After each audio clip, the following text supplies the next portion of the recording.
आपल्याकडे मंगला एक्सप्रेसनं दिल्ली फरीदाबादपासून पनवेलपर्यंत असं तिकीट असणारी एक नायजेरियन महिला तपास करत होती आणि ह्याच्यामध्ये NCB बेंगलोरची जी टीम आहे, सदरची टीम त्यांच्याकडे ऑलरेडी एक गुन्हा रजिस्टर आहे. त्या गुन्ह्याच्या तपासामध्ये त्यांना जे काही टीप मिळाली होती त्याच्या अनुषंगाने ते या महिलेचा पाठलाग करत होते. इथं आल्यानंतर त्यांनी त्या महिलेला ताब्यात घेतलेलं आहे NCB बेंगलोरनं आणि तिच्याकडून काही ड्रग्ज त्यांनी जप्त केलेले आहेत आणि त्या अनुषंगाने आता त्याची संपूर्ण कारवाई ते आपल्या RPMच्या इथे पोलीस स्टेशनमध्ये थांबून करत आहेत आणि याच्यानंतर माननीय कोर्ट जे आहेत त्यांच्याकडे जाऊन ते या संदर्भामध्ये महिलेच्या कस्टडी संदर्भामध्ये आदेश घेतील आणि त्यांची कारवाई ते इथून पुढे कंटिन्यू करतील.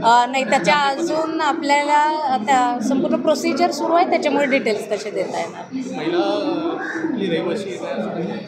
नायजेरियन महिला आहे इतपत आपल्याला कळून आलेलं आहे. बाकी त्याचं पासपोर्ट व्हिसा संदर्भात आणखी डिटेल्स ते NCB त्याच्याबाबत तपास करेल.